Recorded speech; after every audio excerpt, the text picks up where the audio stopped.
시청자 여러분 안녕하십니까. 제22대 국회의원 선거 부천시 을선거구 후보자 토론회 사회를 맡게 된 이관섭입니다. 제22대 국회의원 선거가 4월 10일로 다가왔습니다. 오늘 이 자리가 각 후보자의 공약을 비교 분석하고 또 선거일에 후회 없는 선택을 하는 데 큰 도움이 됐으면 하는 바람입니다. 제22대 국회의원 선거 부천시 을선거구 후보자 토론회는 부천시 원미구 선거방송 토론위원회가 주관하고 LG헬로비전 부천 김포방송이 중계하고 있습니다. 자, 그럼 후보자들을 소개해드리겠습니다. 오늘 토론회에는 공직선거법 제82조 2에 근거해 3분을 초청했습니다. 후보자 소개는 사전 추첨에 의한 것임을 미리 알려드립니다. 자, 먼저 기호 1번 더불어민주당 김기표 후보입니다. 사랑하는 부천 시민 여러분 안녕하십니까. 기호 1번 더불어민주당 국회의원 후보 김기표입니다. 부천에는 부천이 길러낸 젊은 일꾼 김기표가 있습니다. 기표는 김기표에게 잘 부탁드립니다. 감사합니다. 네, 이어서 기호 2번 국민의힘 박성중 후보입니다.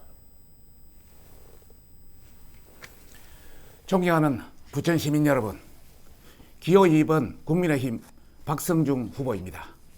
이번 총선은 부천의 침몰을 방지할 수 있는 마지막 기회입니다. 도시행정 전문가인 제가 부천을 구할 수 있습니다. 저 박성중을 선택해 주십시오. 감사합니다.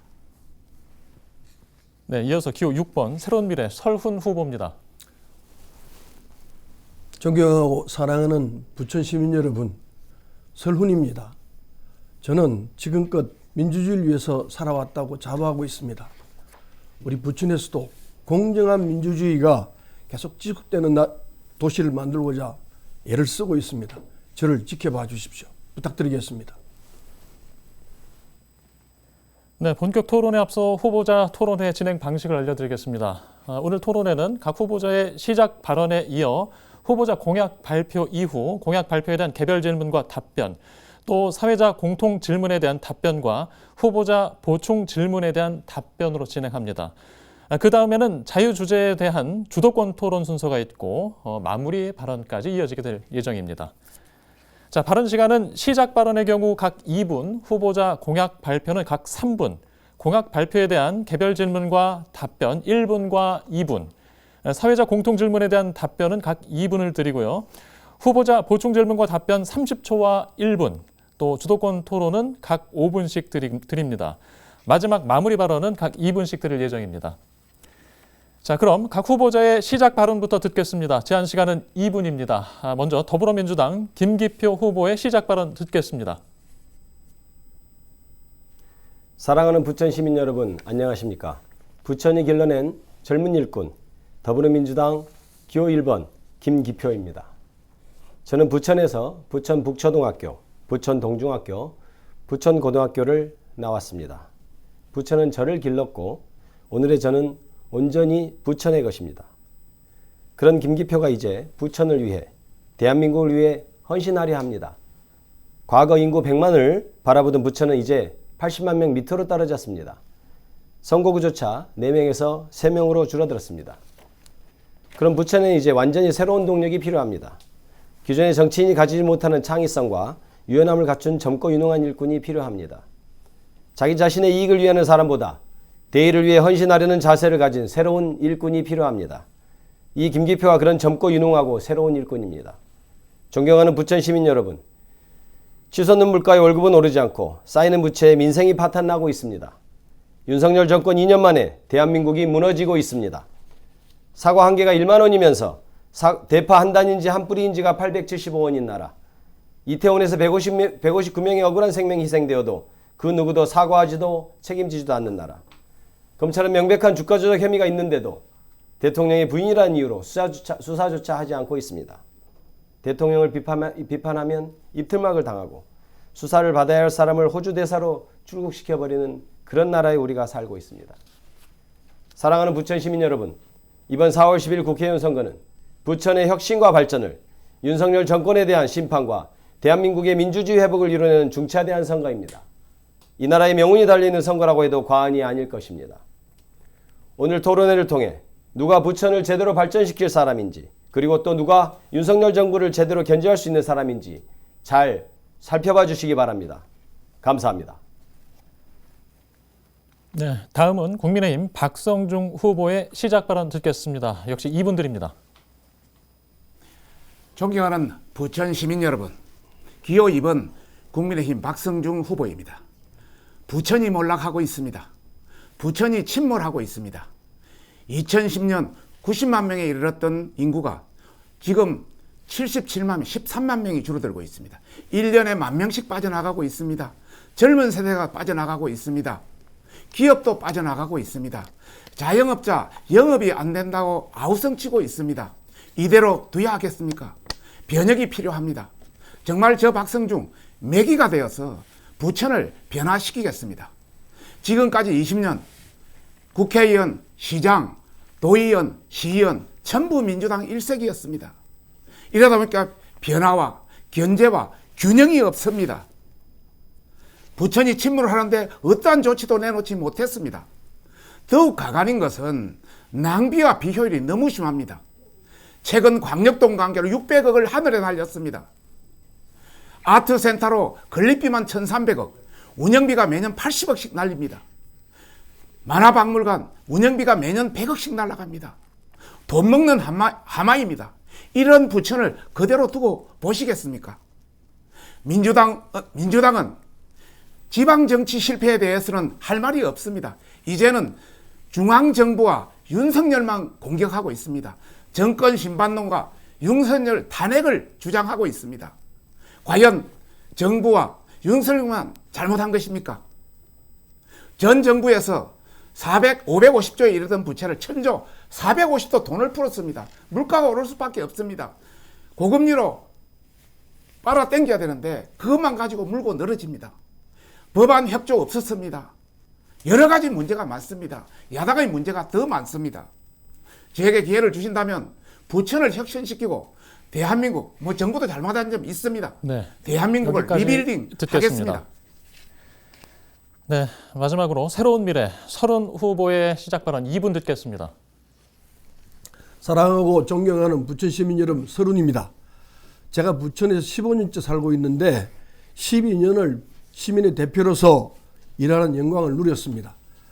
부천 시민이 아니었으면 이게 가능했겠습니까? 감사합니다. 다시 돌아봐도 부천 시민들의 저를 위해서 일하셨던 부분들을 생각나게 합니다. 지하철 7호선 배차간길 단축, 해건을 체육공원 리모델링, 상동 호수공원 재정비, 특고압, 지중화 해결, 다목적 체육관 건립 등 교육시설 개선 등등이 그렇습니다. 이처럼 불가능해 보이던 일들이 가능했던 것은 저와 부천 시민이 민주주의자들이기 때문이라고 생각합니다. 생각이 조금 다르더라도 같은 목표를 위해서 서로 양보하면서 힘과 지혜를 모으는 게 민주주의 아니겠습니까?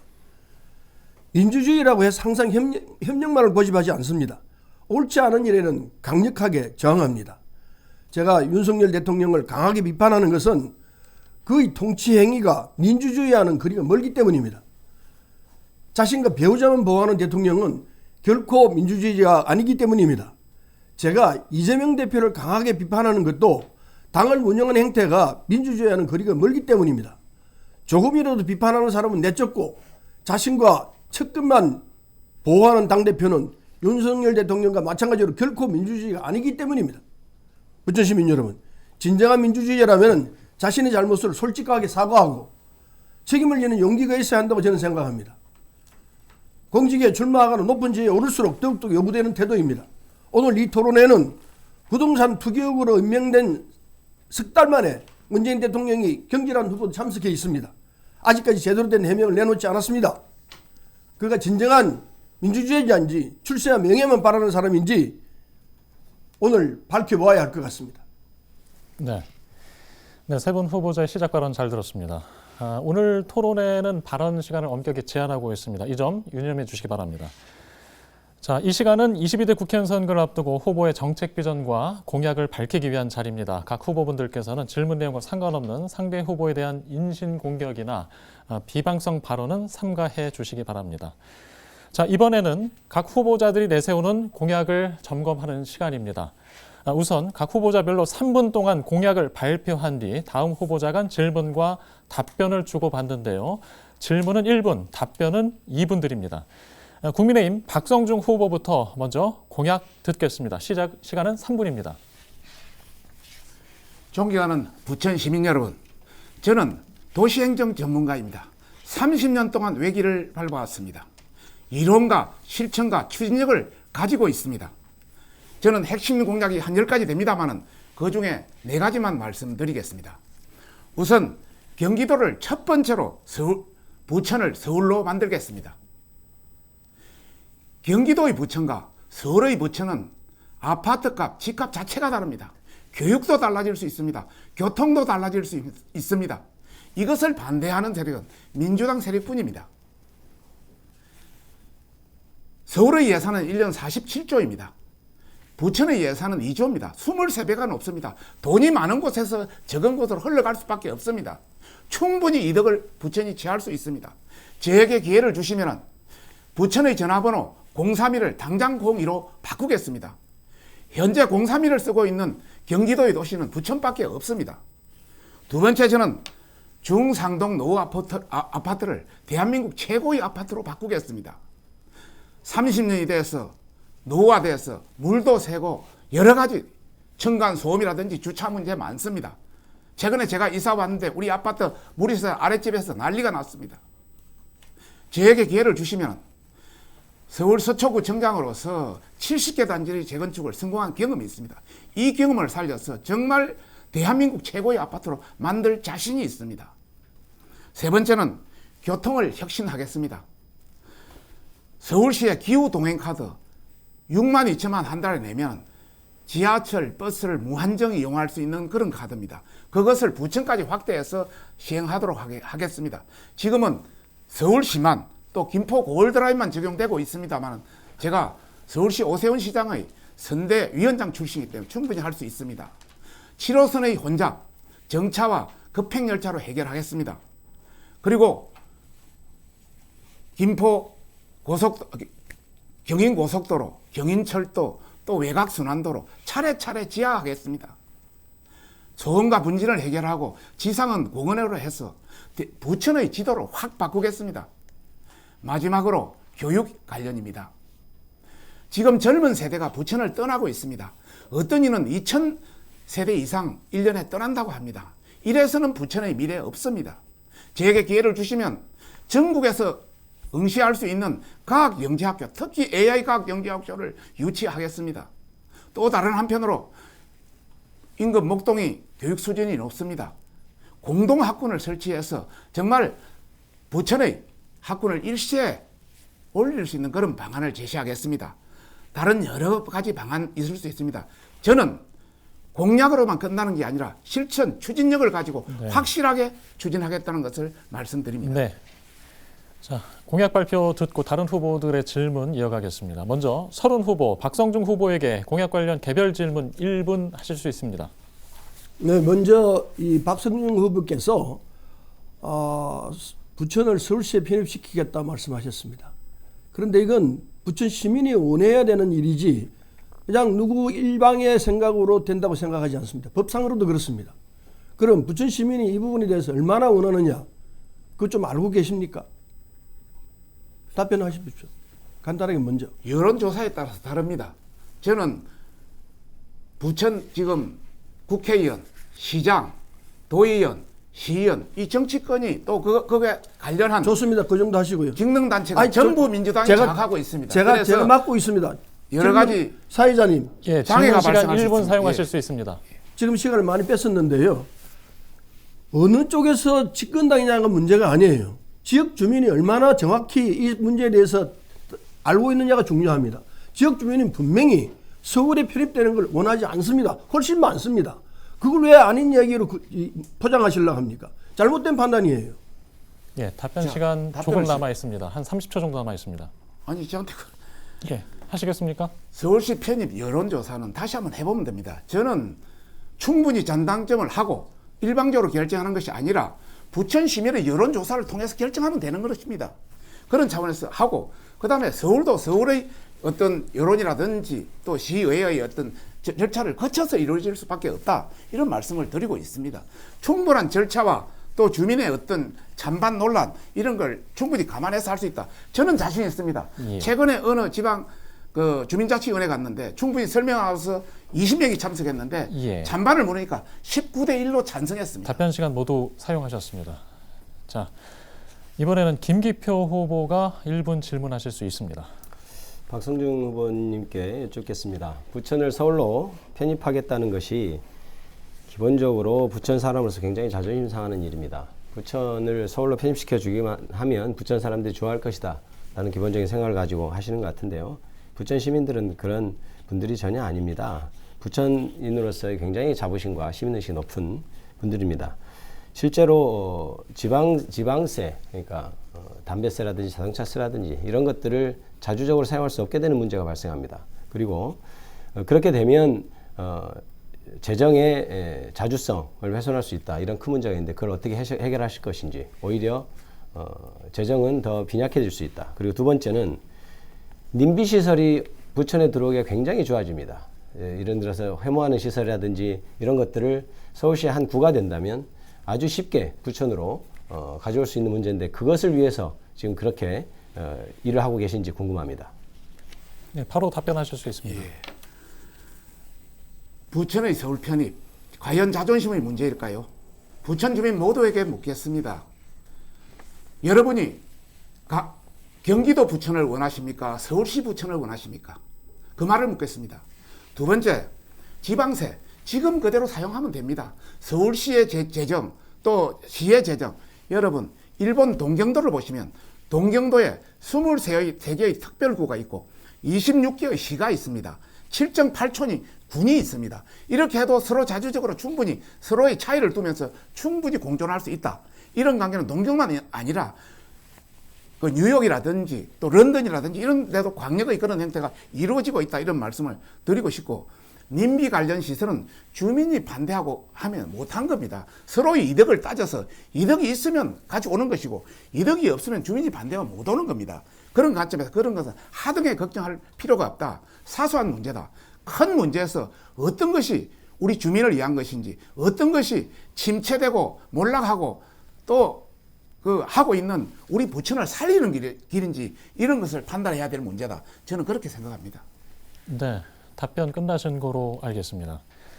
자, 다음 이어지는 공약 발표입니다. 자, 이번엔 새로운 미래 30 후보의 공약 발표 3분 듣겠습니다. 부천 시민 여러분, 저는 부천 시민이 가장 원하고 부천 시민의 이익과 직결되는 가장 중요한 3대 공약을 설명드리겠습니다. 가장 핵심이 되는 1기 신도시 재정비에 대해서는 이 토론회 중에 공통질문에서 집중적으로 설명해 드리겠습니다. 우리 부천 주민들께서 가장 큰 불편을 느끼시는 것이 교통 체증 문제입니다.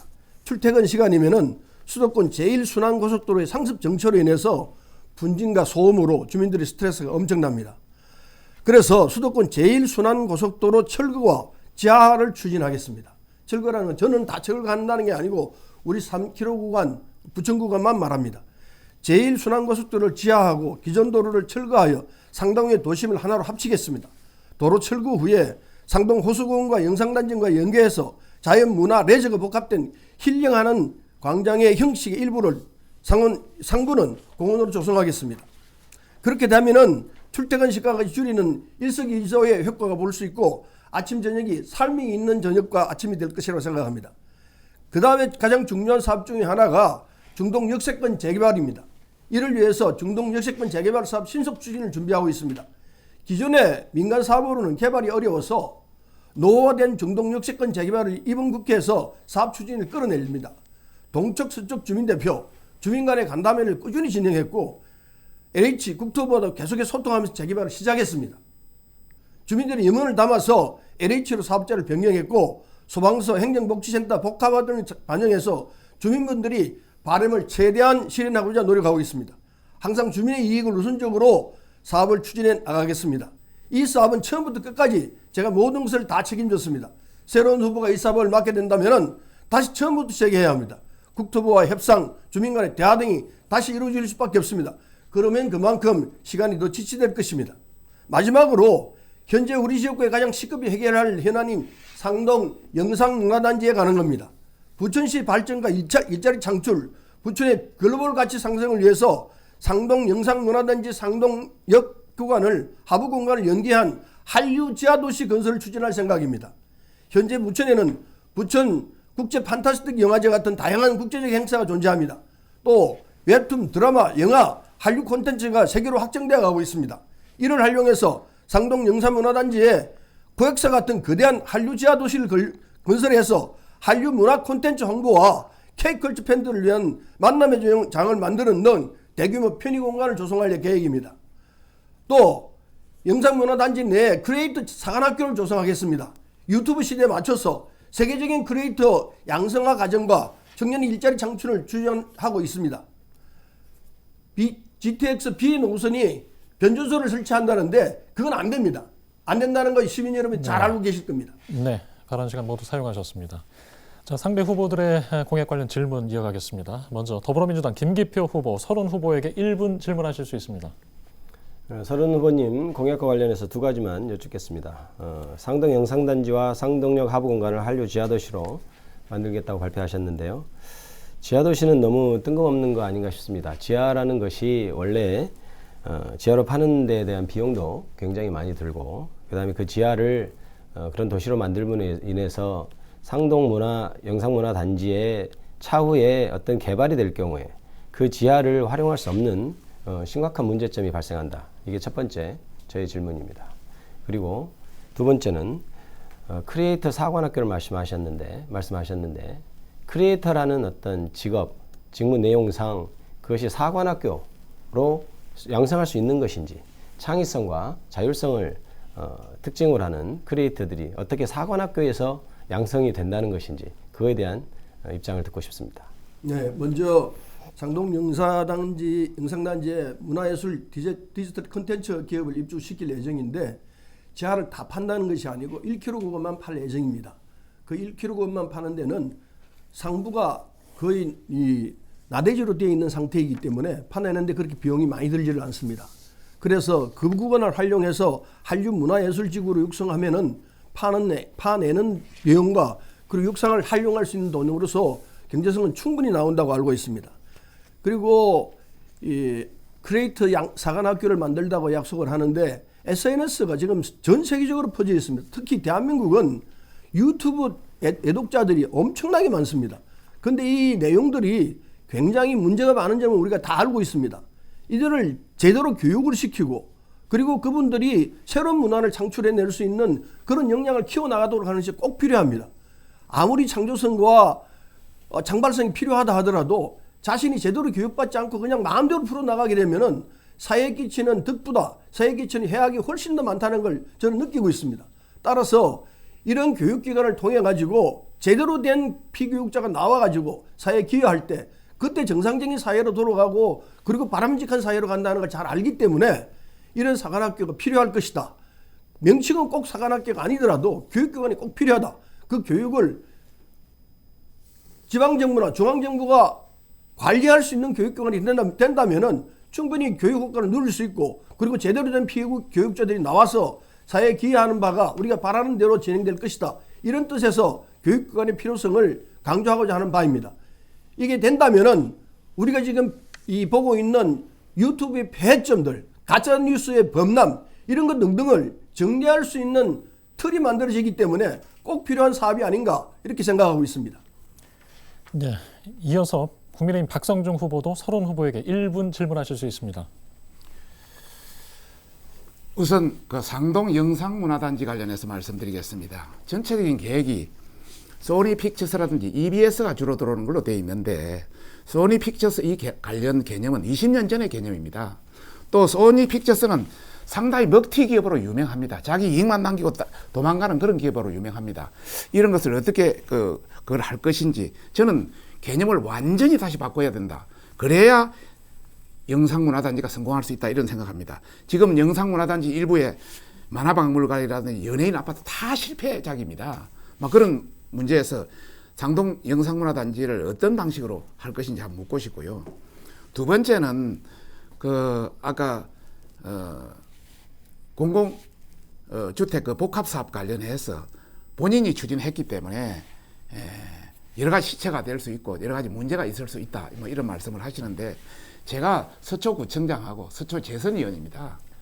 서초 양재에서는 이미 이게 상당히 예. 진행되고 있습니다. 그래서 질문 시간 충분히 저도 모두 잘할 수 사용하셨습니다. 있다. 여기에 대해서는 어떻게 생각하는지. 네, 상동 영상문화단지 부분은 상동 영상문화단지가 몇 차례 이 계획이 세워졌다가 계획이 번복되고 다시 만들고 이렇게 됐습니다. 두 번째 계획을 세웠던 부분이 또 철회됐습니다. 철회되고 있습니다. 그래서 새로운 계획으로 나서야 되는데 새로운 계획 중에 하나가 제가 지금 말씀드리는 그런 내용들입니다.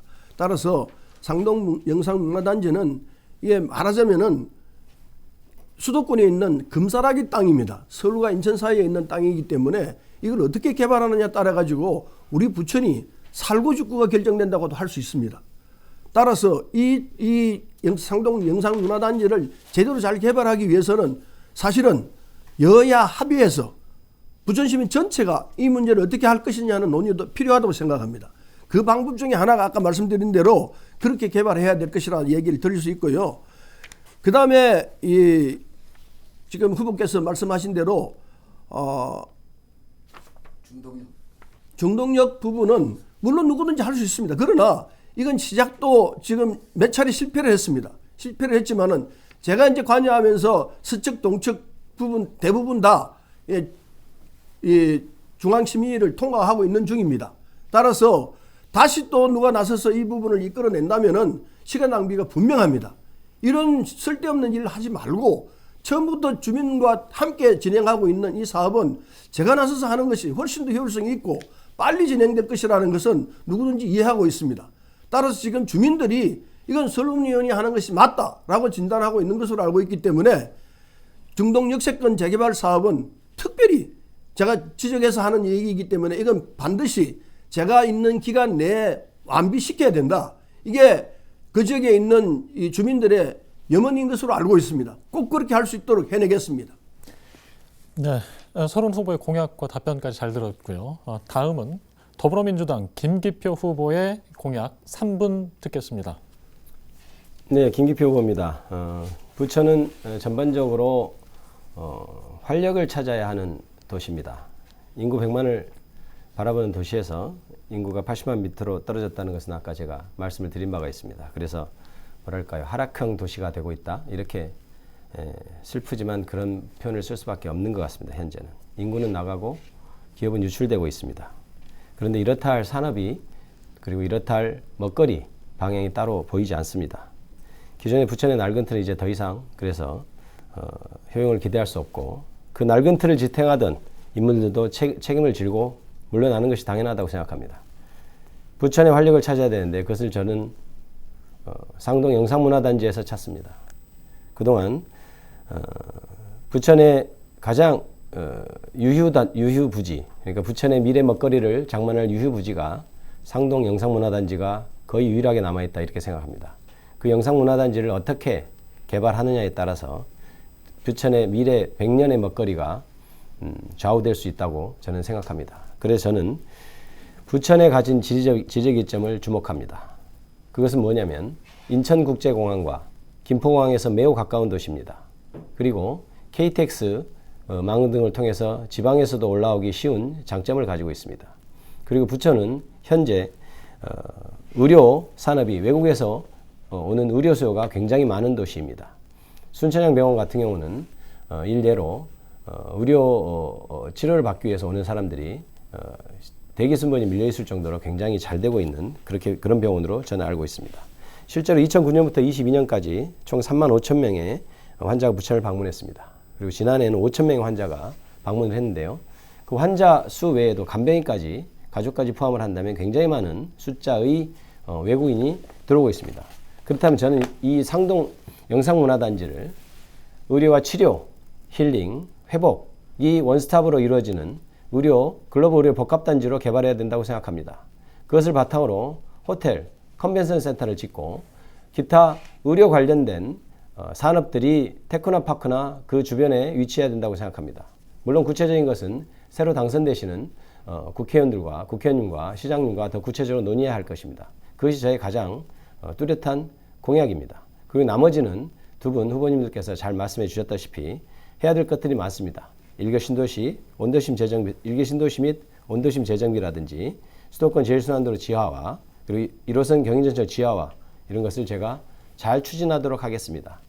부천 밸리 조성으로 4차 산업 신성장 거점 육성도 제가 관심 있게 보고 있습니다. 부천을 위해서 그리고 인재들 유출되지 않도록 부천과학고를 반드시 유치하도록 그렇게 하겠습니다. 감사합니다. 네, 김기표 후보의 3분 공약 들었고요. 이어 상대 후보들의 질문 이어가겠습니다. 먼저 국민의힘 박성중 후보 1분 질문하실 수 있습니다. 김기표 후보님, 부천이 언제 100만이 됐습니까? 제가 파악하기로는 2010년도 제일 많을 때가 89만으로 파악하고 있는데 언제 100만 됐는지 묻고 싶고요.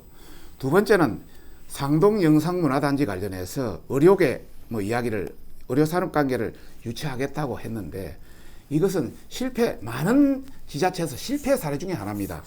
어느 대학을, 어떤 병원을 유치할 것인지, 어느 과목을 유치할 것인지, 여러 가지 복합이라든지 컨벤션 호텔을 한다고 했는데 과연 이것이 제대로 수익이 날 것인지 강남이라든지 서초에서도 이런 걸 추진했습니다. 다른 지방자치단체도 추진했습니다.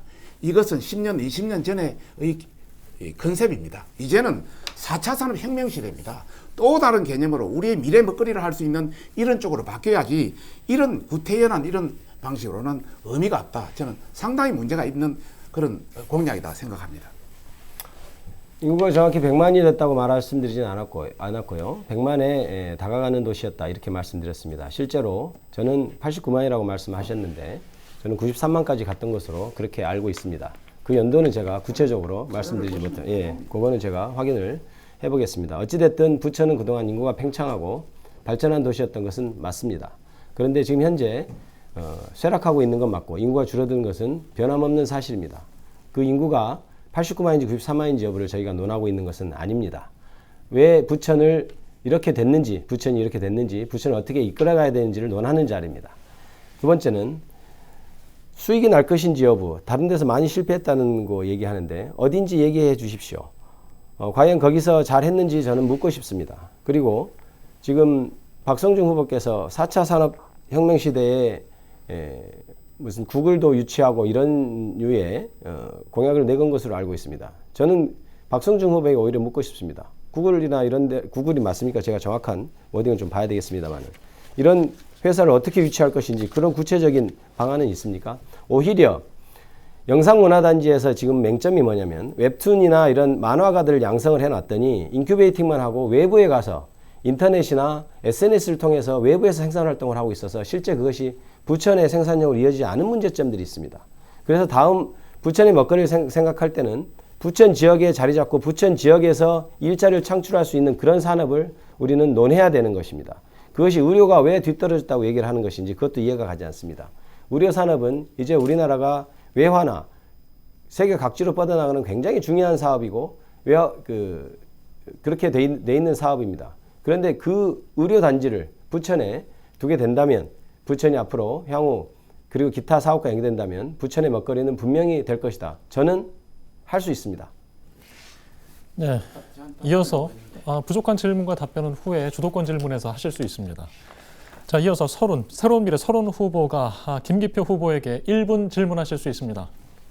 네, 김기표 후보가 의료도 산업단지를 육성하겠다고 그러는데 의료관광객도 유치하겠다고 하고 있습니다. 그런데요, 의료법인은 영리가 불가능한 걸 알고 계시죠? 네, 알고 있습니다. 그런데 이런 사업들을 같이 할 수 있다는 게 이해가 잘 안 됩니다. 네. 별개 법인과 별개 사업기관과 별개 이 그룹들이 할 수밖에 없는 일인데 이게 아까 박성중 후보도 얘기를 했습니다. 이게 잘 안 된다. 서초에서도 잘 안 됐다라는 지적을 했습니다.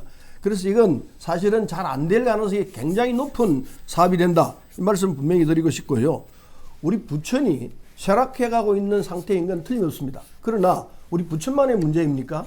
서울 주변에 있는 여러 도시들이 똑같은 현상을 겪고 있습니다. 이게 그 지역에 지도자가 잘못됐다고 말하기는 쉽지 않은 이야기입니다. 그 지역 지도자들이 다 그럼 잘못된 내용입니까? 그렇게 그냥 도매급으로 넘어가서 이야기하시면 안 되죠. 원인을 정확히 진단하고 네. 말씀하시는 게 맞다고 봅니다. 질문에 예, 답변하실 수 답변- 있습니다. 예. 네. 네, 지금 시계가 안 돌아가서. 네네. 잘 안 된다. 제가 이 공약을 내걸었을 때 제일 많이 들은 말입니다. 잘 안 된다. 그것이 지금까지 해왔는데 어떻게 해왔고 해봤는데 잘 안 되더라. 어떻게 하겠느냐. 저는 그게 문제라고 생각합니다. 해보지도 않으면서 하겠다고 하는, 안 된다고 하는 것. 그 자세가 저는 문제라고 생각되고요. 의료기관 당연히 영리법인입니다. 영리법인인데도 불구하고 왜 의료기관과 힐링, 회복, 죄송합니다. 비영리법인입니다. 죄송합니다. 비영리법인인데 단지 치료하는 의료법인만이 아니고 회복과 힐링을 같이 하는 여러 가지 원스톱 시스템을 저는 고민합니다. 그리고 비영리법인은 의료법인도 그 자체로는 영리가 날 수 없지만 그 주변에 파급되는 산업효과가 굉장히 큰 것입니다. 그래서 늘 지방자치단체에서도 큰 병원을 유치하려고 하고 이런 활동을 벌이는 것 아니겠습니까? 그것이 단지 비영리법인이라고 해서 생산성이 떨어진다. 이렇게 취급해 볼 수는 없는 문제입니다. 그래서 저는 안 된다고 할 게 아니고 창의성을 발휘해서 고민을 해나가고 그를 해나가는 것이 정치인의 역할이라고 생각합니다. 젊은 저는 그렇게 할 수 있다고 생각합니다. 창의성을 발휘하고 뚝심 있게 밀어붙일 자신이 있습니다. 저한테 한번 맡겨봐 주십시오. 두 번째는 서울 주변도시가 똑같은 문제인데 지도자를 도매금으로 비난해서는 되겠느냐. 똑같은 문제라고 해서 해결하는 사람도 있고 해결하지 못하는 사람도 있습니다. 그동안 지역에서 많은 활동을 하시는 분들이 과연 여기에 대해서 진정으로 고민하고 진정으로 애정을 가지고 생각했는지에 대해서 저는 묻고 싶습니다. 정말 낮과 밤을 계속하여 그 고민을 하고 이걸 어떻게 살려낼 것인가 이런 고민을 한다면 적어도 저와 같은 생각은 충분히 했을 것이라고 저는 생각하고 있습니다. 단지 된다 안 된다만 논하고 있어서 발전이 안 됐던 것이 부천입니다. 제가 되도록 해내겠습니다. 한번 지켜봐 주십시오. 네, 새 후보자의 공약과 질의 답변까지 잘 들어봤습니다. 자, 다음 순서는 사회자 공통 질문 차례입니다. 질문은 새 후보에게 모두 똑같이 드리는데요. 자, 답변 시간은 각 후보자별로 2분 드립니다. 이후 후보자 보충 질문 30초, 또 보충 질문한 후보가 지정한 후보의 답변은 1분입니다. 자, 새 후보들께서는 제한 시간된 내에 답변해 주시기 바랍니다. 먼저 첫 번째 질문입니다. 도시 노후화에 따른 부천 중동신도시 재생 방안입니다. 부천 중동신도시는 지난 1989년 정부의 집값 안정과 주택 부족 현상을 해소하기 위해 분당과 평촌, 산본과 일산 신도시와 함께 만들어진 도시입니다. 입주가 이루어진 지 30여 년이 지나면서 도시가 노후화됐고 현재는 주거 기능만 수행하는 이른바 배드타운으로 보이고 있습니다. 자, 앞으로 중동신도시를 단순히 주택 재정비를 넘어 주거와 경제, 산업 생태계가 구축된 도시로 재생하기 위한 방안이 있다면 후보님들의 의견을 듣겠습니다. 자, 순서에 따라 먼저 새로운 미래 30 후보가 먼저 답변 부탁드립니다. 답변 시간은 2분입니다. 작년 12월 8일 많은 반대와 고난 끝에 기나긴 협상으로 노후계획도시 정비특별법, 이게 소위 일기 신도시 재생방안입니다. 이걸 국회 본회의에서 통과시켰습니다. 용적률을 최대 500%까지 끌어올리고 안전진단 규제를 완화했습니다. 꾸준히 간담회를 하면서 주민 여러분의 생생한 의견을 국토부에 전달하고 어떻게든 반영하려고 노력했습니다. 이 과정을 거치면서 주민 여러분께서 저를 일기 신도시 재정비 사업의 전문가로 만들어주셨습니다. 이 자리를 빌어서 다시 한번 고맙다는 말씀 드립니다. 이후로도 부천시와 협력해서 노후배관 교체 사업을 꾸준히 진행하였고 반달마을까지 교체 사업을 마무리했습니다. 1, 2신도시 재정비가 지연되지 않도록 미리 모든 조치를 다 마쳤습니다. 이제 노후 엘리베이터 교체, 주차장 조성 사업 등을 추진하면서 1기 신도시 재정비가 마무리될 것입니다. 연속되는 간담회와 험난했던 협상을 특별법으로 통과시키면서 오래 정치를 했던 저도 참 많은 걸 배웠습니다. 재정비 사업은 설계 도면보다 주민들과의 친밀감 관계가 더 중요하다는 걸 알았습니다. 손바닥도 마주쳐 소리 나는 것 아니겠습니까? 그런데 죄송합니다. 특별법으로 합의한 용적률이 500% 작다고 부천시 전체를 특례지역으로 지정해서 500% 이상을 받겠다는 후보가 나타났습니다. 이건 말이 안 됩니다. 왜 안 되느냐 하면 노후계획도시입니다. 우리 부천시 전체가 아니고 중동, 상동 이 지역만 되도록 되어 있는 법입니다. 그래서 이거는 이 법 가지고는 될 수 없는 법이기 때문에 그걸 하겠다 그러면은 전국을 상대로 다시 또 논의를 해야 되는 구조가 생깁니다. 그래서 이걸 잘 모르고 이렇게 말씀하시는 분들은 다시 공부를 하시기 부탁하겠습니다. 국토부와 다시 협상해야 되고 전국의 국회의원들과 다시 또 논의했습니다. 해야 합니다. 제가 한번 시도를 해봤는데 그게 안 된다는 걸 알고 신도시 중심을 할 수밖에 없다는 걸 알게 되었습니다. 그 점을 정확히 알고 해야 한다고 생각합니다. 이건 제가 네, 처음부터 했던 여기까지 사업입니다. 듣겠습니다. 자, 이어서 더불어민주당 김기표 후보의 답변 듣겠습니다. 2분입니다. 답변이 더불어민주당 김기표 후보자의 공통질문 관련 답변 듣겠습니다. 부천 중동 신도시 재생 방안에 관련 김기표 후보의 네네. 답변 듣겠습니다. 예. 중동 신도시 재정비는 역시 우리의 새 후보님들 모두 저까지 포함해서 새 후보님들 모두 굉장히 공통적으로 관심 있는 사안이고 특별히 논쟁할 것이 얼마나 있는지는 저는 잘 모르겠습니다. 당연히 재건축이 돼야 되는 것, 그거는 당위의 문제고 어떻게 해내느냐 문제인데 아까도 굳이 언급이 됐습니다마는 일기 신도시 중에서도 부천시가 가장 용적률이 높게 지어졌습니다. 그래서 특별법으로 용적률을 상향하는 것을 만들었다 하더라도 실제 시행하는 단계에서는 용적률이 그대로 적용됐을 때 사업성이 있을 것인가, 시민들의 부담금이 과연 어느 정도 될 것인가에 대한 문제가 있기 때문에 실질적으로 시행이 될 때는 굉장히 많은 난관이 있을 것으로 예상됩니다. 그래서 저것이 단순한 문제가 아닌 것입니다.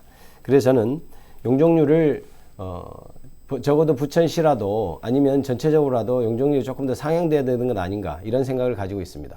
단지 개인의 어떤 단지의 문제, 개개 단지의 문제로 맡겨놓아서는 도저히 해결이 어려울 것이다. 이 현실적인 얘기를 저는 드립니다. 그 다음에 두 번째는 용적률을 확대할 때 단순히 확대하자고 해서는 아마 설득력은 없을 것입니다. 그 용적률을 확대하는 데 있어서 많은 우리가 제한도 해야 될 것입니다.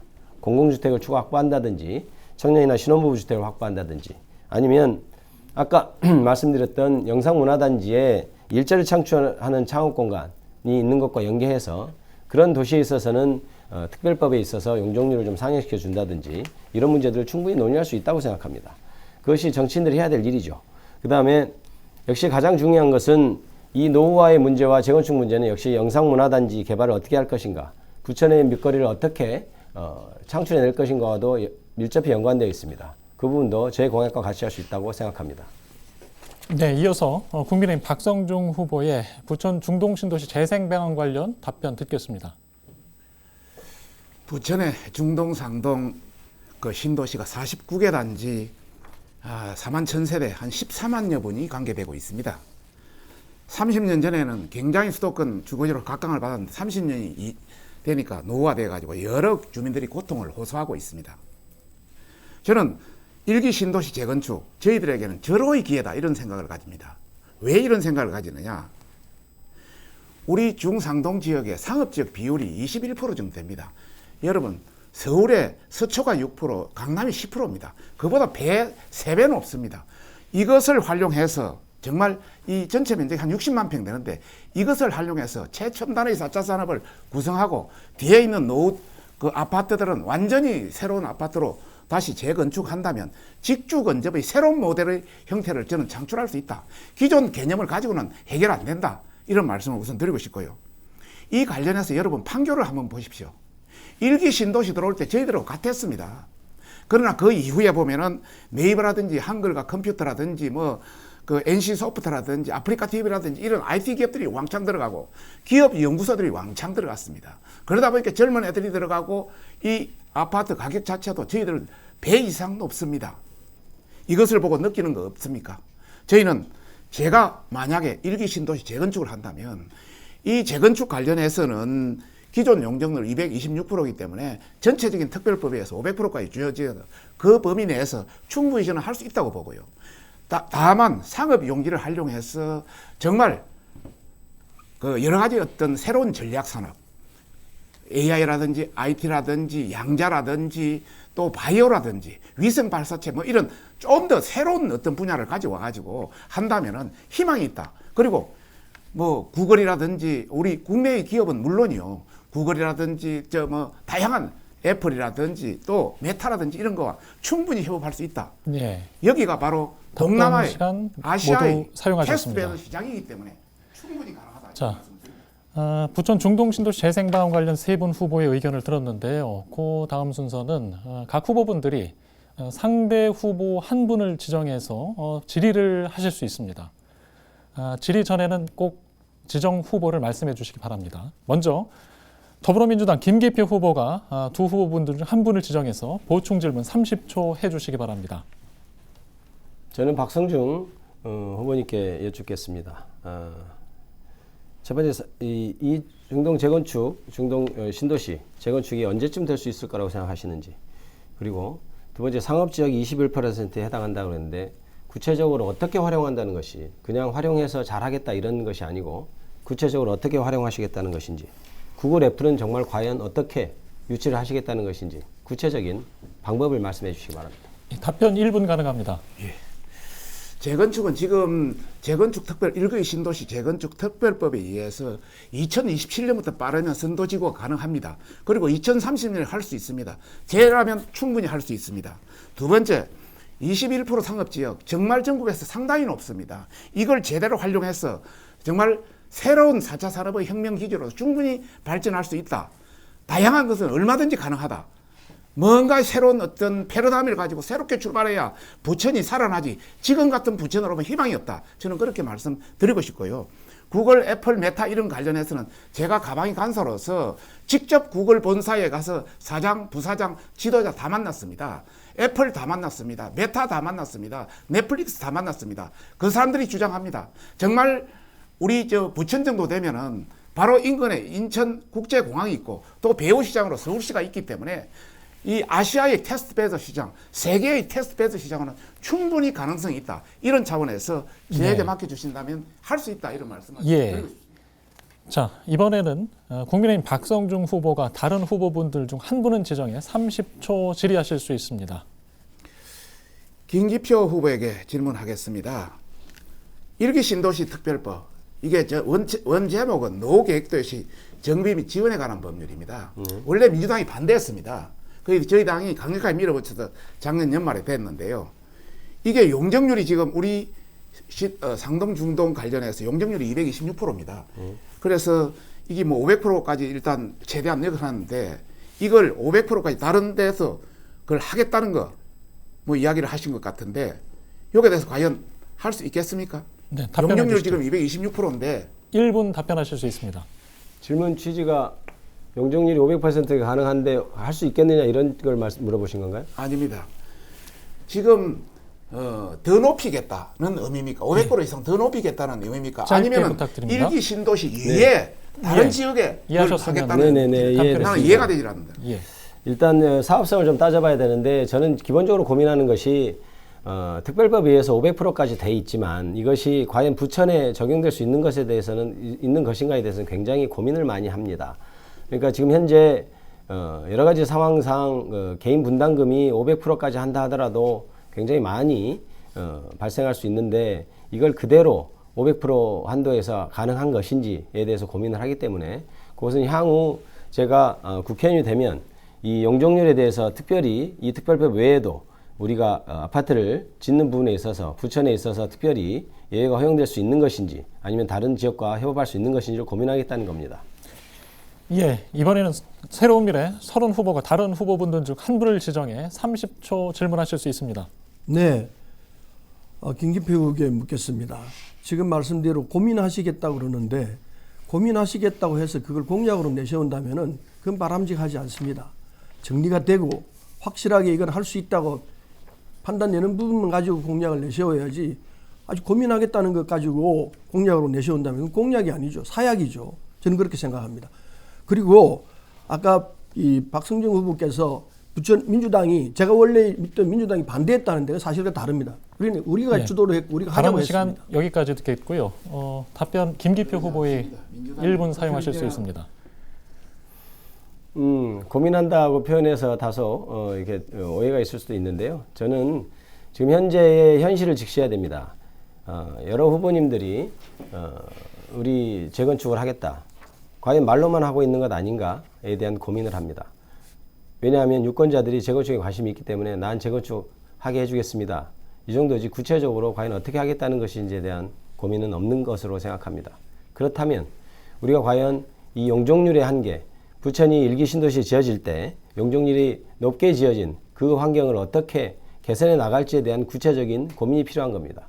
그렇다면 용적률이 한계가 있다면 용적률을 높이는 것이 가장 우선시되는 정책이 돼야 됩니다. 지금 현재 용적률로 재건축이 어렵고 30년, 40년 지나도 재건축이 진행되지 않는다면 그것을 해결하는 것이 정치인의 역할 아니겠습니까? 그것을 해결하겠다고 하는 것이 저의 공약인 것입니다. 마치겠습니다. 예, 다음은 두 번째 공통 질문으로 넘어가겠습니다. 자, 저출산 고령화 시대 인력 부족과 국민연금 고갈 문제 해결에 관한 것입니다. 자, 우리나라는 2023년 기준 합계 출산율이 0.65명으로 인구 소멸 시대를 맞이하고 있습니다. 반면 고령화의 속도는 인류 역사상 유례 없이 빠른 상황입니다. 저출산, 고령화로 노동시장 인력 부족 및 국민연금 고갈이라는 문제에 직면하고 있고 또 문제 해결을 위한 연금제도 개혁과 정년 연장 논의는 젊은 세대와 기성세대 간 갈등으로 번지는 양상입니다. 자, 앞으로 세대 간 갈등을 조정하며 이 문제를 해결할 방안이 있다면 후보자들의 의견을 듣겠습니다. 자, 먼저 이번에는 더불어민주당 김기표 후보의 답변 듣겠습니다. 답변 시간은 2분입니다. 인구 문제, 저출생 문제는 굉장히 난해한 문제이긴 합니다. 그것은 무엇이냐면 저출생 문제를 어떤 지원금으로 주는 것이 그동안 논의되어 왔던 것이고 그것은 여전히 계속 진행되어야 될 어떤 정책입니다. 실제로 신혼부부들이나 아기를 가지고자 하는 부부들이 이 아이를 키울 때 드는 비용을 생각하기 때문에 당연히 그 비용을 국가에서 어느 정도 보전해 주는 것, 이것은 당연한 기본적인 흐름이라고 봐야 될 것입니다. 그런데 저는 그것은 조금 이따 더 자세히 말씀드리기로 하고 여러 가지 우리가 고민해야 될 지점이 있습니다. 단지 그 기본적인 것에만 얽매여서 하고 있었던 것은 아닌가에 대한 고민을 합니다. 그것은 아이를 낳을 환경 중에 어떤 여성분들의 경력 단절 문제도 굉장히 크게 작용한다고 봅니다. 아이를 낳으면 당장 키우고 하는 과정에서 직장을 다니게 되면 직접 아이를 키우지 못해서 부모님이나 이런 분들한테 도움을 받는다든지 아니면 여러 가지 복잡한 문제가 발생하기 때문에 그냥 아이를 안 낳는 경우도 좀 많다고 생각합니다. 이런 경력 단절 문제를 사회가 어떻게 해결해 줄 것인가. 실제로 그래서 통계를 보더라도 어떤 공무원들의 출산율이나 이런 것은 굉장히 높은 것으로 나타나고 있습니다. 그것이 많이 보장되기 때문으로 보이고요. 그래서 그런 부분을 고민해야 되고 그다음에 아이를 정말 낳고자 하는데 잘 안 되는 난임 부부 예산 지원해 줘야 됩니다. 돈 많이 듭니다. 그분들은 아이를 낳고 싶어 해요. 그런데 국가에서는 지원이 거의 미미한 것으로 저는 알고 있습니다. 없거나 미미한 것으로 알고 있습니다. 그런 지원이 돼야 되고 기존의 어떤 지원금 이런 것도 확대해야 될 것입니다. 민주당에서는 결혼출산지원금 1억 대출하고 자녀 출생에 따라 원금 및 이자를 감면하는 등 여러 가지 지원 제도를 마련하고 있습니다. 마치겠습니다. 예, 이어서 국민의힘 박성종 후보의 답변도 듣겠습니다. 2분 드립니다. 김기표 후보의 답변은 저출산 고령화로 인해서 세대 간 갈등에 대한 문제인데 전혀 다른 관점에서 이야기를 하네요. 윤석열 대통령이 최고의 복지는 바로 일자리라고 했습니다. 일자리가 없으면 가장 고통받는 계층은 어디겠습니까? 청년과 노령층입니다. 청년과 노령층, 취약계층 둘이를 싸우게 해서는 안 됩니다. 뭔가 보완 방안을 마련해야죠. 뭔가 상생할 수 있는 자리를 마련해야죠. 저에게 기회가 주어진다면 저는 우선 청년들의 일자리를 확실히, 물론 고령층도 관계되겠습니다만 확실히 넓히는 방안을 먼저 강구하겠다. 우선 법인세를 확 낮춰서 기업을 더 활성화시키고 새로운 기업이 진입하게 하고 외국에 나갔던 기업이 리쇼링으로 국내에 들어올 수 있도록 해서 뭔가 국내의 어떤 일자리를 화끈하게 늘려야 된다. 두 번째로 말씀드리고 싶은 것은 여러 가지 어떤 앞으로 첨단 R&D 기업들 많습니다. 이런 R&D 관련, 투자 관련 이런 것은 세폭적인 세제 지원 또 정부 지원금으로 해서 그들의 세계 경쟁력을 강화할 수 있는 수준으로 만들어서 젊은이들이 거기에 빨려 들어갈 수 있도록 벤처기업, 다양한 이런 데 빨려 들어갈 수 있도록 해줘야 된다는 말씀을 드리고 싶고요. 요새 소부장 이야기합니다. 이 소부장도 국제 경쟁력 갖기가 쉽지 않습니다. 이런 분야도 개발해서 뭔가 젊은이들이 들어갈 수 있도록 해야 되고 특히 많은 일자리는 중소기업이 갖고 있습니다. 중소기업에 대한 지원 이런 걸 강화해서 뭔가 일자리를 더 넓혀야 된다. 이래야 청년들이 일자리가 있다 이런 말씀을 드리고 싶고 이 고령층 어르신들의 일자리는 결국 정년 연장을 해야 됩니다. 정년 연장을 해야 되고 또 임금 피크제를 통해서 좀 더 많은 인원이 고용되도록 해줘야 되고 대지구 재고용을 통해서 한다면은 전반적으로 우리가 갖고 있는 연금 문제를 서서히 더 완화시킬 수 있다. 또 일자리 청년과 예. 이 고령층의 어떤 여기까지 갈등 문제를 해결할 수 듣겠습니다. 있다. 저는 그렇게 생각합니다. 네, 이어서 새로운 미래 서른 후보의 답변도 듣겠습니다. 이분들입니다. 지금 토론의 주제는 저출생 문제가 훨씬 더 중요하다고 생각합니다. 저출생으로 인해서 노령층과 청년 간의 갈등은 그렇게 크지를 않다고 생각합니다. 지금 저출생 문제를 어떻게 해결할 것이냐, 이 좋은 답이 하나 될 수 있는 부분이 있습니다. 우리나라에서 시도 중에서 출생률이 제일 높은 데가 영광군입니다. 전남 영광군입니다. 영광군은 출생률이 1.75명까지 올라가 있습니다. 그걸 2월 달에 발표한 내용입니다. 근데 우리 전국적으로는 0.68명입니다. 이건 뭘 의미하느냐? 영광군이 그동안에 정말 지속적으로 5년 동안 나온 통계가 그렇습니다. 5년 동안 전국 1위를 했습니다. 내용을 보면은 영광군은 청년 문제부터 시작해서 그리고 이 결혼 문제, 그리고 출생 문제, 그리고 육아 문제, 이 문제를 아주 일관성 있게 쭉 지원을 해왔습니다. 그 속에서 출생률 높이는 문제가 성공했습니다. 그런데 물론 출생률 문제는 이 부분 청년 문제와 출생 그리고 이 육아 문제만 되는 문제는 아닙니다. 사회 전반적인 문제가 있기 때문에 우리 국민들의 의식구조 속에서 이걸 어떻게 출생 문제를 바꿔낼 것인가 하는 문제가 훨씬 더 중요한 부분일 수 있습니다. 이를테면은 지금 이 엄마들이 애를 키우는 엄마들이 육아를 혼자 담당하다시피 하는 상황입니다. 이걸 사회적으로 바꿔내야 합니다. 조금 바뀌고 있습니다만 더 적극적인 자세로 남자들도 육아를 적극적으로 할 수 있는 사회 분위기를 만들어내야 합니다. 그리고 여성이 경력 단절 때문에 애를 못 낳는 상황이 있습니다. 이 부분도 사회적으로 보장을 해줘야 됩니다. 경력이 단절되지 않도록 일정 시간 애를 키우고 나면 바로 들어와서 똑같은 조건에서 취업할 수 있게끔 이렇게 해야 한다 생각하고요. 그래서 성평등한 노동시장이 완성이 돼야 됩니다. 그런 사회적 요인들이 만들어지지 않으면은 이건 우리 저출생 문제를 절대로 해결할 수 없을 거라 생각합니다. 네, 답변 잘 들었습니다. 이제 보충 질문 순서인데요. 자, 이번에는 국민의힘 박성중 후보가 다른 후보자분 중 한 분을 지정해서 보충 질의 30초 하실 수 있습니다. 시작하겠습니다. 김기표 후보나 서른 후보나 다 관계되는 문제입니다만 서른 후보에게 묻겠습니다. 이번에 질문 요지는 저출산 고령화 시대의 인력 부족을 어떻게 해소하고 또 국민연금 고갈 문제를 어떻게 할 것이냐 이 문제였습니다.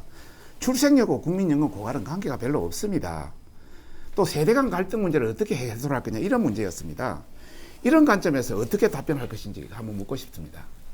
국민연금 고갈 문제는 인구가 줄어들면 문제 해결하기 쉽지가 않습니다. 그래서 출생률을 높여야 합니다. 그렇지 않고서는 국민연금을 장기적으로 보면은 수학적으로는 감당이 안 되는 상황이 오는 건 틀림없습니다. 근원적인 문제로는 출생률을 높여가지고 문제를 해결해야겠다는 게 답이기 때문에 출생률과 기급 똑같이 연계되어 있다고 생각하고 있습니다. 그래서 지금 이 논의 주제가 어떻게 됐든 간에 국민들이 바라는 법은 우리 대한민국의 제일 큰 문제 중에 하나가 뭐냐? 출생률을 높여야 한다는 겁니다. 수학적으로 따지면은 우리는 민족이 절멸될 상황이 있습니다. 대한민국이 없어질 상황까지 갑니다. 수치로도 나와 있습니다. 어디까지 되면은 없어진다는 이런 무시무시한 상황이 나와 있는데도 불구하고 여기에 대한 국민적 각성이 특히 지도부 정치인 일반에서 이게 대한 이해가 제대로 안 되고 있습니다. 이걸 어떻게 하면 해결될 것인가, 해결해낼 것인가. 지도부 전체가 모여가지고 여야 가릴 것 없이 모여서 이 문제를 해결하려고 발부동을 쳐야 한다고 생각합니다. 예. 자, 다음에는 새로운 미래 서른 후보가 다른 후보분들 중 한 분을 지정해 30초 보충 질의 하실 수 있습니다. 김기표 후보에게 묻겠는데요.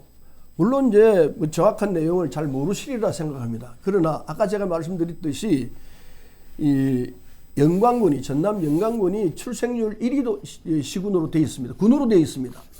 이게 뭘 의미하느냐? 그 의미는 대충 아실 겁니다. 그 구체적인 내용에 대해서 알고 계십니까? 출생률이 높아서 실제로 예, 말씀하시죠. 예, 제가 아니 거기에 대해서 좀 예, 질문 30초 쓰셨습니다. 1분 하실 수 있습니다. 답변해 보십시오. 아까도 말씀하셨듯이 영광군에서 출생률을 높이기 위해서 여러 가지 제도를 마련했기 때문으로 보이고 그것들이 전국에 도입돼야 된다는 취지로 말씀하시는 것은 저는 뭐 좋은 의견이라고 생각합니다. 당연히 그렇게 해야죠. 그래서 지금 우리 세대들이 출생률을 높이기 위해서 많은 방안을 마련하고 하는 것은 대단히 중요합니다. 박성준 의원께서는 무슨 세대 간 갈등이라고 얘기하시는데 질문의 취지를 전혀 잘못 이해하신 것 같고요. 이것이 실제로 저출생 고령화 시대에 사실 출생 문제가 가장 중요하게 해결이 돼야 되는 것입니다. 그래서 아까도 제가 말씀드렸듯이 지원하는 문제를 떠나서 아이를 낳을 환경, 경력 단절의 문제를 사회 전체적으로 해결해 준다든지 아니면 아기를 갖고자 하는 난임 부부들에 대해서 국가가 전폭적으로 지원해 줘야 된다든지 이런 식으로 시각을 돌려야 된다고 저는 생각합니다. 예, 잘 들었습니다. 자, 이번에는 더불어민주당 김기표 후보가 다른 후보분들 중 한 분을 지정해 30초 보충 질의하실 수 있습니다. 아까도 말씀드렸듯이 박성중 후보께 여쭙겠습니다. 박성중 후보께서는 이것이 무슨 세대 간 갈등의 문제로 생각하시는데 저는 그렇게 생각하지 않습니다. 저출생 문제를 어떻게 해결할 건가 이거에 대한 논의가 돼야 된다고 생각하고요. 과연 박성중 후보께서는 저출생 문제, 우리나라 현재 대한민국의 가장 큰 화두라고 봐야 할 저출생 문제에 대해서는 어떤 해결 방안을 갖고 계신지 그것을 묻고 싶습니다. 네, 1분 드립니다. 예. 질문 요지에 세대 간 갈등이라고 이렇게 표현이 되어 있고 국민연금 고갈 문제라고 이렇게 표현이 되어 있습니다. 구체적인 내용을 보시고 이야기를 해주셨으면 좋겠고요. 저출산 문제에 대해서는 다양한 해법이 있습니다. 저도 저출산위원회 위원이었습니다. 주택 문제라든지 교육 문제라든지 아이들 보육 문제라든지 기타 사회적인 어떤 공감에 대한 문제라든지 이런 다양한 해법이 있기 때문에 어느 한 가지만 가지고 이야기할 수 없다. 다만 우리가 참고해야 될 것은 프랑스 같은 경우에 1.2까지 내려갔다 거의 2면까지 올라가 있거든요. 이런 관점에서 프랑스는 외국의 여러 가지 어떤 이민 정책을 통해서도 이 문제를 어느 정도 해결하고 있기 때문에 여하튼 우리가 가지고 있는 우리 자체 인구가 소멸해서 대한민국이 소멸할 수 있기 때문에 이 문제에 대한 문제만은 여야가 힘을 합치고 모든 방안을 동원해서 해결해야 된다. 저는 그렇게 생각합니다. 네, 잘 들었습니다. 다음 순서로 넘어가겠습니다. 자, 다음은 각 후보자가 발언에 주도권을 가지고 토론을 이끌어가는 주도권 토론입니다. 주제는 따로 정하지 않았고요. 후보자별로 각 5분의 주도권 시간을 드립니다. 주도권을 가진 후보는 횟수에 상관없이 답변자를 자유롭게 지정할 수 있지만 주도권을 가진 후보자의 1회 발언은 가급적 1분 30초 이내로 해주시기 바라고요. 또 답변자에게는 최소 30초의 답변 시간을 보장해 주시기 바랍니다. 답변이 길어지면 주도권을 가진 후보자가 제지할 수 있고 또 질문과 상대방의 답변까지 포함해서 총 5분이니까 잘 활용하시기 바랍니다. 강조할 점은 후보자들에게 최소 한 번씩은 꼭 질문을 해주시기 바랍니다. 자, 그러면 먼저 더불어민주당 김기표 후보에게 주도권을 드리겠습니다. 5분 주도권 토론 시작합니다. 먼저 저는 서른 후보님께 여쭙고 싶습니다. 지금 서른 후보님께서는 그동안 민주당에 계시다가 탈당을 하셔서 새로운 미래당에 입당을 하셨습니다. 그렇게 해서 이제 후보로 나와 계신데요. 그것은 실질적으로 서른 후보를 지지하시는 분들은 아마도 기존에 민주당을 지지하는 분들이 많은 부분을 차지할 것으로 생각이 됩니다. 그래서 한간에는 외람된 말씀입니다만은 서른 의원께서 국민의힘 이중대이냐 이런 말까지 돌고 있는 상황입니다. 거기에 대한 평가는 어떻게 하고 계신지요? 뭐 저는 김대중 대통령을 모시고 노무현 대통령을 모시고 민주당을 이끌어왔던 사람 중에 한 사람입니다. 누구든지 잘 알고 있습니다. 근데 그 민주당이 이재명 대표 체제가 되면서 완전히 변절됐다는 것은 국민들이 다 알고 있는 사실입니다. 그래서 저는 민주당을 제대로 된 민주당을 만들기 위해서 몸부림쳤습니다. 이재명 대표에게 아주 쓴소리를 수차례 했습니다. 그런데도 불구하고 그게 지켜지지 않았기 때문에 할 수 없이 국민의 심판을 받아야 했다는 입장에서 지금 이런 상태에 되어 있는 것입니다. 제가 더 이상 어떻게 얘기하겠습니까? 제재하실 수 있고 들으실 수 있습니다. 괜찮습니다. 예. 자, 다음은 박성중 후보님께 여쭙겠습니다. 박성중 후보님 국회의원 된 지 약 7년 만에 재산이 47억에서 90억으로 2배가 증가했더라고요. 재산 신고가 된 내용은 그렇습니다. 공직에만 있었던 분인데 국회의원으로서 그렇게 많이 늘었습니다. 보니까 저는 등록일 기준 재산이 약 30억인데 2019년부터 2023년까지 5년간 6억 4,290만 원 정도의 세금을 납부했습니다. 후보님은 재산이 95억에 달하는데 2019년부터 2023년까지 5년간 후보님, 배우자, 장녀까지 합하여 납부한 세금이 1억 8,683만 6천 원으로 파악됩니다. 재산은 3배가 넘는데 납세는 4분의 1 수준이군요. 자, 2023년에 단독주택 파셨죠? 배우자 명의 단독주택. 박성중 후보님. 예, 아니, 기대하세요. 다 하시죠. 아니, 답변을 듣겠습니다. 했어요. 했습니까? 팔았어요. 그 양도세 내셨습니까? 당연히 내죠. 얼마 정도 내셨어요? 모릅니다. 그거는 내가 어떻게 합니까? 저 아내가 다 하는 것이지. 양도세 어느 정도 나오는지 모르세요? 모릅니다.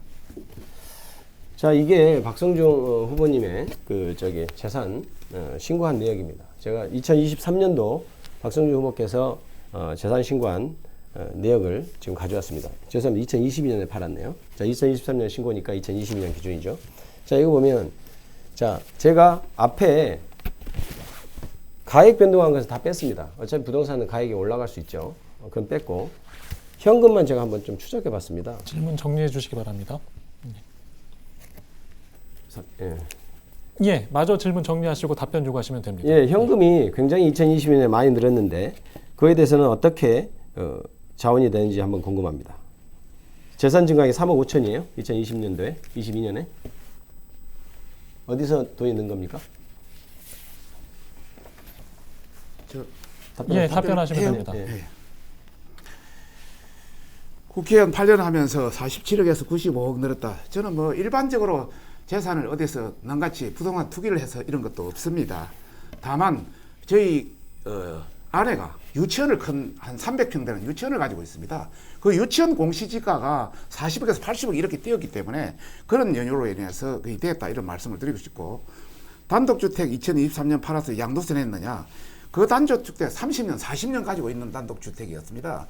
양도세 당연히 냈을 거고요. 저는 뭐 네, 그런데 잠깐만 됐습니다. 그런데 30, 관여하고 있지 30 않습니다. 지났습니다. 예, 됐습니다. 그리고 예. 현금이 30 제지하실 수 3억 있습니다. 늘어난 것은 예. 정치 후원금이 질문 3억씩 늘어나기 이어가시죠. 때문에 30초 지났습니다. 전혀 자, 관계없는데 제가 그걸 보여드립니다. 자, 건물을 보면 아파트 분양권을 4억 6,700이 2022년에 삽니다. 이게 지금 4억 6,700이 늘었죠.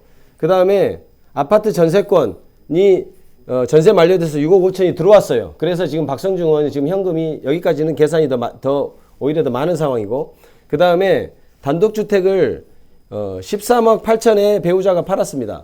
그 다음에 오피스텔 전세권을 월세로 전환해서 또 2천만 원을 현금을 입수했네요. 그래서 지금까지는 박성중 후보께서 가지고 있는 현금이 더 많습니다. 그런데 나중에 보면 배우자가 아파트 전세권을 15억짜리를 들어갑니다. 그래서 현금이 15억이 유입이 돼요.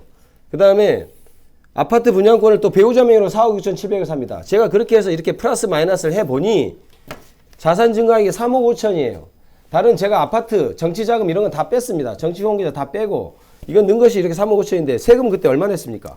2022년도에 납부한 세금은 본인이 1,147만 원, 배우자가 3,197만 3천 원, 장녀가 2만 4천 원입니다.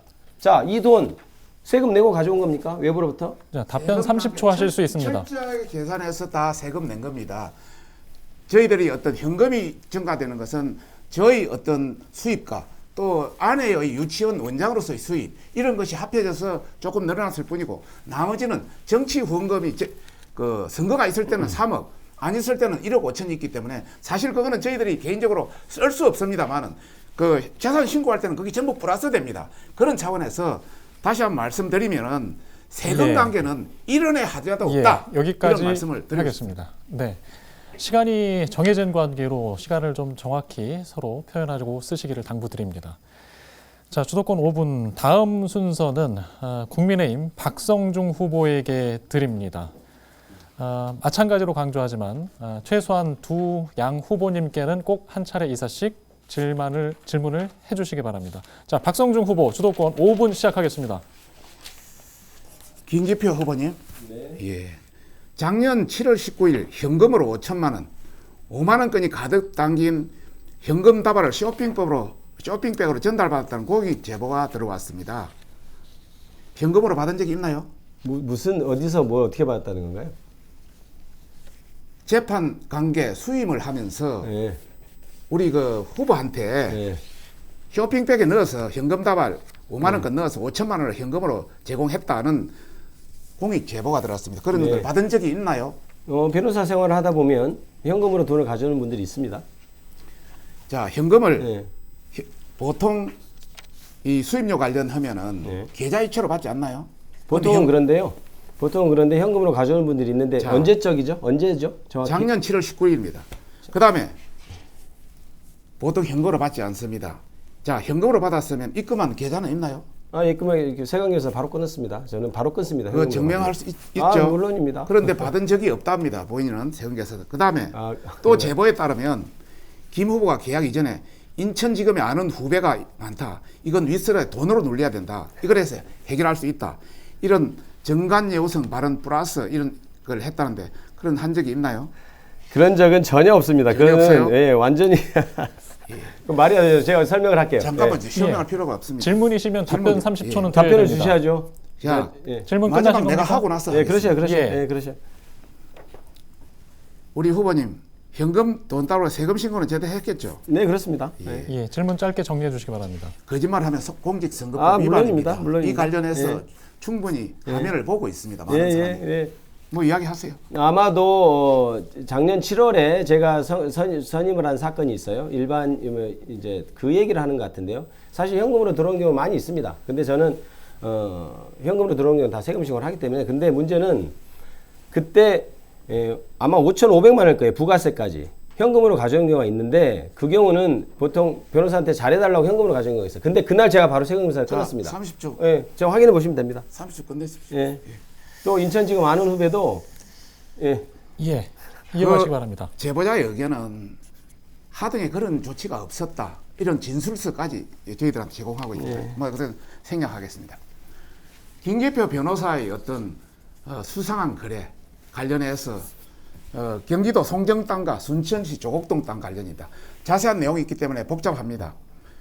우선 그 김경희 씨라는 분이 임야 거래를 하면서 김기표에 넘깁니다. 김기표에 공시지가 8억 7천만 원 거래를 8억 3천만 원에 넘깁니다. 통상적인 가격은 공시지가의 4배 정도 됩니다. 이걸 아주 싸게 넘깁니다. 그 다음에 김기표는 이것을 근거로 해서 나중에 채권 최고의 75억 6천만 원, 뭐 재물을 어떻게 얼마나 새마을 금고에 냈는지 모르겠습니다만 일부 언론에는 45억, 일부에는 60억 가까이 됐다는 이 자신의 어떤 그걸 담보로 남이 45억을 빌릴 수 있도록 한다는 거, 이 정상적인 거래도 아닙니다. 그렇게 했고, 그 다음에 김기표의 어떤 청와대 반부패 비서관으로서 문제가 되니까 이것을 이형호한테 넘깁니다. 공시지가 10억이 넘는 것을 1억 5천, 한 15%의 가격으로 통상적인 거래가 아니죠. 내부자 거래죠. 박성중 후보님, 그다음에- 서른 후보에게도 질문하셔야 합니다. 이런 관점. 그 다음에 그 국선영 김기표의 아내는 김경희에 대한 건저당 설정을 순천시 조곡동 15억을 설정합니다. 이런 의심스러운 모든 관계가 김기표, 국선영 부부입니다. 김경희, 이형호 주소지 같은 동거인입니다. 이런 예. 관련해서 남은 시간은 서른 후보에게도 질문 가족 사용하시기 투기 바랍니다. 공동체다. 이런 느낌이 드는데 어떻게 생각하세요? 어떤 거래를 수상한 거래를 하는지 좀 구체적으로 짚어줬으면 좋겠고요. 그전에도 계속 얘기했듯이 제가 이미 청와대에서 있을 때 그때 보수 언론이나 보수 여당에서 그런 식으로 악의적으로 얘기를 했고 그 부분에 있어서 제가 이미 수사기관에서 충분히 그것이 아니다라는 걸 이미 소명이 됐고 혐의 없이 처벌을 받은 사안입니다. 예, 네. 시간 서로- 남은 관계상 서로- 남은 시간은 서른 후보에게 예. 질문 부탁드리겠습니다. 서른 의원님, 이 김기표 변호사의 수상한 거래 어떻게 생각하십니까? 제가 어제 기자회견을 했습니다. 비슷한 내용들을 자세히 상세하게 얘기했기 때문에 어제 제가 주문한 부분은 이 사실에 대해서 사실인지 거짓인지 얘기를 하라고 주문을 했습니다. 그 외에 여러 가지 건이 있습니다. 그건 제가 밝히겠습니다만은 지금 박성중 후보께서 말씀하신 부분은 사실에 거의 가까이 들어가 있는 내용들이라고 알고 있습니다. 예, 박성중 후보의 주도권 5분 시간 여기까지 하겠습니다. 예, 다음은 새로운 미래 서른 후보의 주도권 토론 5분 시작하겠습니다. 조금 전에 박성중 후보도 지적을 했습니다마는 김기표 후보의 부동산 투기 의혹은 대단히 심각합니다. 저도 깜짝 놀랐습니다. 아니 공직자였는데 검사 출신이었는데 아무리 변호사라 하지만은 이렇게 심각하게 내용이 지지분할까? 깜짝 놀랐습니다. 말씀하신 대로 부부가 김기표 후보와 김기표 후보의 부인과 그리고 이영호와 이영호의 부인 이 네 사람이 함께 뭉쳐가지고 돌아가면서 일을 저지르고 있습니다. 그래서 이게 이럴 수 있느냐 제가 살펴봤습니다. 우선 이 김기표 후보는 이 강주 송정동 땅에 대해서 이게 지금 살 때는 김기표 후보 살 때는 8,300만 원에 샀습니다. 매입을 하고 그 땅값이 한 22억까지 올라갔습니다. 그런데 이걸 단돈 1억 5천만 원에 팝니다. 그럼 누구한테 파느냐? 이용호한테 팔죠. 살 때에 그 김경희 그 사람의 남편인 것으로 보입니다. 남편한테 사고 부인한테 사고 남편한테 팔았습니다. 이게 살 때 8,300만 원인데 이게 그 사이 지가가 올라가지고 22억 시가 22억 되는데 그 부분이 공시지가라 하더라도 1억 5천 10억 가까이 됩니다. 근데 이거 1억 5천만 원 판다는 게 이 얘기가 되느냐? 답변 잠깐 해보십시오. 어떻게 돼서 그런 결과가 나올 수 있습니까? 제가 시간이 충분하면 이제 더 자세히 말씀드리겠습니다만은 제가 8,300에 그 땅을 사고 아마 4년 정도 지나서 1억 5천에 팔았을 겁니다. 그 땅이 이영호라는 사람이 아마 개발을 해서 실제로 개발을 해서 공시지가가 올랐는데요. 제가 그러면 공시지가가 올랐다고 22억에 그러면 파는 것이 오히려 문제가 되지 않겠습니까? 잠깐만. 네. 상식적으로 20억에 공시지가가 10억이라고 그러면은 최소한 얼마를 받는 것이 아무리 친한 관계라 하지만 형제간에로도 그런 일은 있을 수가 없는 이야기죠. 그래서 이 부분은 양도소득세는 탈세 혐의가 있습니다. 이 탈세 혐의가 있다는 걸 어제 기자회견을 통해 가지고 고발하겠다고 했습니다. 오늘까지 답변이 제대로 안 나오면은 저는 고발한다고 그랬습니다. 고발할 수 있는 부분이 이거 말고도 또 있습니다. 다시 묻겠습니다. 지금 2017년에 광주시 송정동 땅이 불법으로 훼손된 사고토지였다는 것 알고 있었죠? 사고토지 아닙니다. 정확히 확인해 보십시오. 사고토지 아닙니다. 확인해 보세요. 그건 허위 사실입니다. 답변 중지하십시오. 사고토지 아닙니다. 아니라고 하시는데 그건 제가 알기로는 아닙니다. 나중에 다 고발 들어갈 테니까 제가 계십시오. 아니에요. 예. 그런데 부인이 건저당을 10억을 했는데 그럼 10억 자금은 어디로 갔고 말소 후에 또 그 자금이 어디로 갔습니까? 아무런 기록이 없습니다. 10억은 어디서 만들었고 뭐 10억이 아닐 수도 있습니다. 그러나 그 돈은 어디로 갔고 어디에 해체했고 어디 썼습니까? 그때 답변이 전혀 없습니다. 어디로 썼습니까? 돈은 계좌로 오갔죠. 제 계좌 보셨습니까? 아니 그럼 10억이 어디로 갔느냐고요. 10억은 건저당권에 대해서 잘 모르시는 것 같은데 채권 최고액 개념입니다. 내가 말씀했죠. 10억이지만 10억이 다 갔다는 얘기는 아니에요. 네, 다 가고 일부 가고 알겠습니다. 했죠. 알겠습니다. 보셨습니다. 제 계좌를 보신 적이 없잖아요. 제 계좌를 보신 적이 없잖아요. 알겠습니다. 그 정도 하십시다. 예. 그러면은 또 하나 묻겠습니다. 부동산 거래는 또 있으니까 그건 지금 시간이 없어서 다 묻지 박성준 못하겠습니다만 후보에게도 시간 사용하셔야 됩니다. 알겠습니다. 그래서 노무현 대통령이 구속됐었을 때 울고불고 그랬다고 그랬습니다. 책에서. 네, 맞습니다. 그런데 맞습니다. 네. 노무현 대통령을 죽음에 이르게 한 사람이 누굽니까? 홍만표 특수부 검사입니다. 물론 바로 위에 검사였죠. 근데 그 양반이 노무현 대통령을 죽게 한 거 논두렁식에 응원하면서 죽게 만들었습니다. 우리가 다 알고 있는 사실입니다. 근데 그런 사람의 변론을 어떻게 하고 있습니까? 상식적으로 이해가 됩니까? 이해할 수 없는 얘기 아닙니까? 책이 거짓말이든지 아니면 지금 자신을 속이고 있는 것 아니겠습니까? 그런 사람을 변호할 수가 있겠습니까? 절대로 못할 일 아니겠습니까? 울고불고 저항했는데 그런 사람을 어떻게 변호를 합니까? 상식적으로 말이 됩니까? 이야기해 보십시오. 예. 일단 남은 시간은 박성중 후보에게도 사용하셔야 합니다. 알겠습니다.